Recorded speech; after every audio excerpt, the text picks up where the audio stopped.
السلام علیکم every one. ہم سرد ستارے دوسرا باب۔ المصور اس کا خواب تھا۔ اگر 8 سال کی عمر میں اس کے نانا اس کو المصور نہ لے کر جاتے تو کبھی بھی وہ مصور نہیں بنتا۔ وہاں کی ہر تصویر باتیں کرتی تھی، اپنی کہانی آپ سناتی تھی۔ ویسی تصویریں تھیں جو ہمارے آس پاس انسانوں سے زیادہ زندہ تھیں۔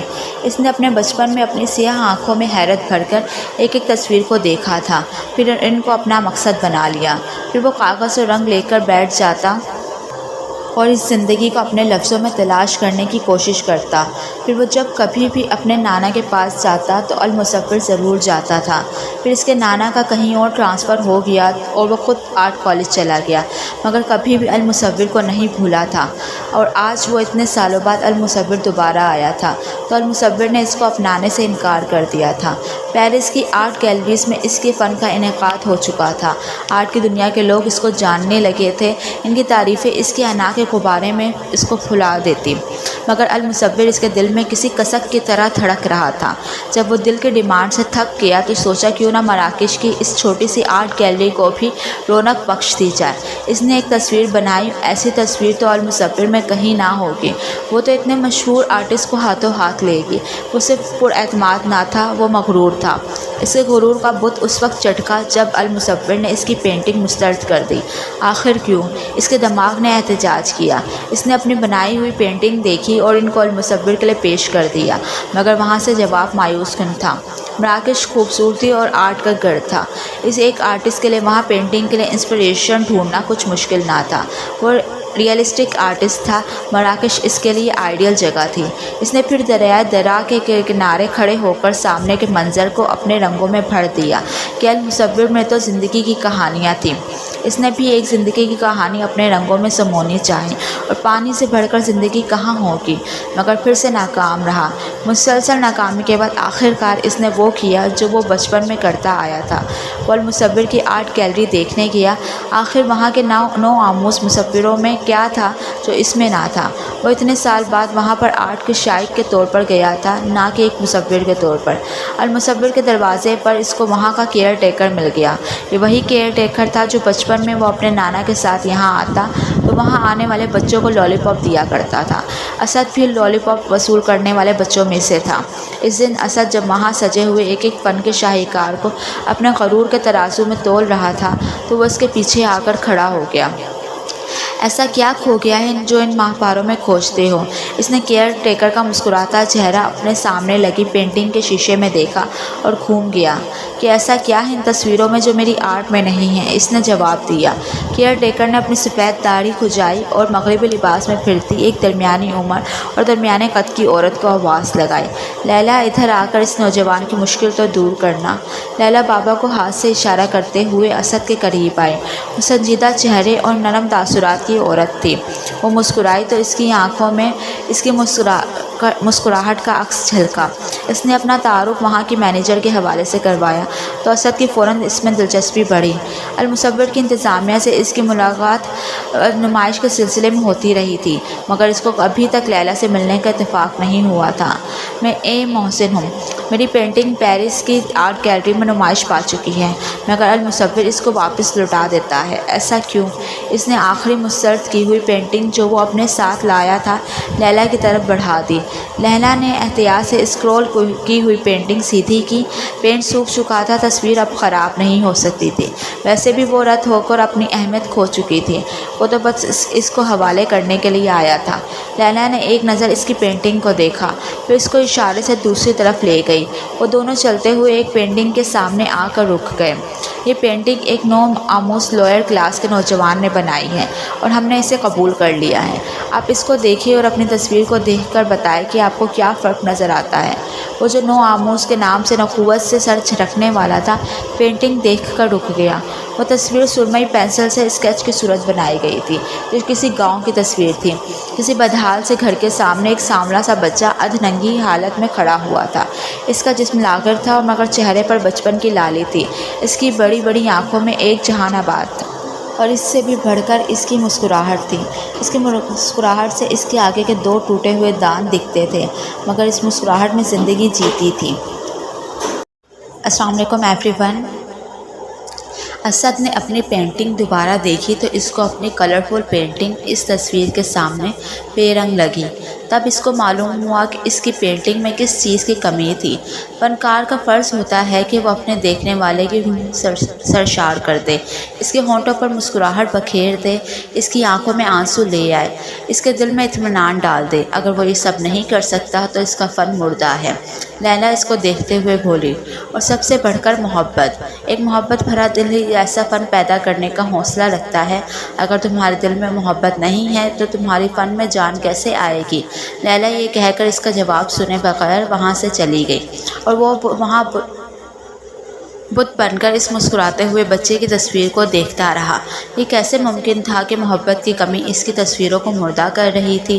وہ اپنے بابا سے محبت کرتا تھا، یہ الگ بات کہ ان دونوں کے درمیان کافی عرصے سے اختلافات چل رہے تھے۔ وہ اپنے نانا اور دادا کے بےحد قریب تھا۔ نانا دنیا میں نہیں تھے اور دادا سے وہ ضد میں نہیں ملتا تھا۔ وہ اپنے بہن بھائیوں سے بھی محبت کرتا تھا کیونکہ وہ سب اپنی اپنی زندگیوں میں مصروف تھے۔ کیا لیلا رومانوی محبت کی بات کر رہی تھی؟ اس نے چند ایک بار وہ بھی کر کے دیکھی تھی، مگر بات نہیں بنی تھی۔ جب مراکش میں اس کا ویزا پورا ہو گیا تو وہ پہلے پاکستان آ گیا، پھر مختلف نمائشوں کے بہانے وہ مختلف ملکوں گھومتا رہا، مگر اس کو سکون نہ ملا۔ ہار مان کر جب اس نے لندن میں اپنے اسٹوڈیو آ کر دوبارہ کام کرنے کا سوچا تو اس کو وہاں کچھ اور مل گیا، بلکہ کوئی مل گئی، ایک جل پری۔ وہ اپنے رنگوں میں زندگی اور محبت کی تلاش میں بھٹک رہا تھا کہ اس کے دوست نے اس کو ایک انوکھی نمائش پر بلا لیا۔ اور تمہیں میں جل پری دکھاتا ہوں۔ کیا سائنس نے اتنی ترقی کر لی ہے کہ اصل جل پری دریافت ہو گئی تھی؟ وہ سوچ کر الجھا۔ جب وہ وہاں پر پہنچا تو اس کو معلوم ہوا کہ وہ اصل جل پری نہ تھی، مگر سچ میں جل کی پری تھی۔ وہ پانی پر ناچتی، کرتب دکھاتی، ہر آنکھ کو محو کرتی تھی۔ اس کے اندر کا مشرقی مرد شرماتا، لجاتا، اس کے جسم کے ساتھ چپکے لباس کو ناگواری سے دیکھتا۔ اس کے اندر کا فنکار اس وقت اس کو کہیں اور دیکھنے نہ دیتا تھا۔ وہ سوئمنگ پول میں پاؤں مارتی، پانی کی بوندوں کو اپنے تابع کرتی، پھر ہوا میں لٹکے رنگ کی مدد سے پانی میں بھنور پیدا کرتی۔ پانی کی ایک ایک بوند اس کے ساتھ محو رقص تھی۔ اس کا رنگ گہرا گندمی تھا اور بال گہرے سنہری تھے، جس کو عام طور پر ڈرٹی بلونڈ کہتے ہیں۔ اس کی آنکھیں بھوری اور کسی ہرنی کی طرح تھی، کیا گویا وہ ہرنی کے لباس میں ایک تراکن تھی۔ رقص ختم ہوا تو اپنی ٹیم کے ساتھ کپڑے بدل کر جانے لگی تو وہ اس کے پیچھے ہو لیا۔ چند روپوں کی خاطر ایسا تماشا کرنے والی ایک پینٹنگ کے لیے کچھ پیسے لینے کو تیار تو ہو ہی جائے گی، اور اس کو مفت کی پبلسٹی بھی مل جائے گی۔ اس کے اندر کا مرد اترایا۔ ایکسکیوز می، اس کے پکارنے پر اس نے اپنی ہرنی جیسی تیکھی آنکھیں اٹھا کر اس کو دیکھا۔ آپ کے لیے ایک پرپوزل ہے۔ میں پرائیویٹ شوز نہیں کرتی۔ وہ بات سننے سے پہلے نتیجے پر پہنچی۔ 10 لوگوں کے سامنے رقص کرتے شرم نہیں آتی اور پرائیویٹ شوز نہیں کرتی۔ اس نے دل میں نخوت سے سوچا، نہیں ایسی بات نہیں ہے، میں اے محسن ہوں، یہ میرا کارڈ۔ اس نے اپنا کارڈ اس کی طرف بڑھایا، جس کو اس نے تھامنے کی زحمت نہ کی۔ میں ایک آرٹسٹ ہوں اور آپ کی تصویر بنانا چاہتا ہوں۔ اسد کی بات پر اس نے ایک برو اٹھائی، اپنے رنگ کے بھالوں کو جھٹکا اور وہاں سے چلتی بنی۔ وہ اپنا کارڈ ہاتھ میں تھامے وہیں کھڑا رہا۔ پھر وہ جل پری جہاں بھی ہوتی وہ وہاں ہوتا۔ جیسے جل پری کے فن میں جان تھی، زندگی تھی، اس کو یقین ہو چلا تھا کہ اس کے فن میں بھی وہی جان ڈالے گی، مگر وہ تھی کہ توجہ ہی نہ دیتی تھی۔ مگر جب اس کا نام کام نہیں آیا تو اس نے اپنا شہر چلانے کا فیصلہ کیا۔ اس نے اس کو کافی پلانے کی دعوت دے ڈالی۔ اس کا کچھ خاص امید تو نہ تھی، مگر شاید تھکن تھی یا ٹھنڈ کہ اس نے قبول کر لی۔ پھر ایک بار کی کافی کئی شاموں کی ملاقاتوں میں ڈھل گئی۔ اس کا نام سارا تھا۔ وہ اپنے بچپن میں سوئمنگ اور جمناسٹک چیمپئن تھی۔ پھر اس نے اپنے ٹین ایج میں اپنے شوق کو اپنے رقص کے ساتھ ملا لیا۔ پھر نہ جانے کیا ہوا، کوئی خاص لمحہ تو نہیں گزرا تھا، مگر اسد کو وہ اچھی لگنے لگ گئی تھی۔ محبت نہیں شاید نہیں تھی، کیونکہ وہ ابھی بھی اس کی خواہش کا احترام کیے بغیر اس کی پینٹنگ بنانا چاہتا تھا، اور وہ اب بھی انکار ہی کرتی تھی۔ جب وہ پوچھتا تو ناک چڑھا کر کہتی، میں تمہیں اپنی نمائش کا ذریعہ نہیں بنانا چاہتی۔ اگر تم اپنی نمائش نہیں چاہتی تو 10 لوگوں کے سامنے پرفارم کیوں کرتی ہو؟ اس نے بھی ایک دن اسی نخوت سے پوچھا۔ سارا نے اس کو ایسی نظروں سے دیکھا جیسے وہ اس سے ایسے جواب کی توقع نہیں کرتی ہو۔ پھر کچھ ٹھہر کر جواب دیا، تم تصویریں نہیں بناتے؟ جاندار کی تصویریں بنانا بھی تو حرام ہے۔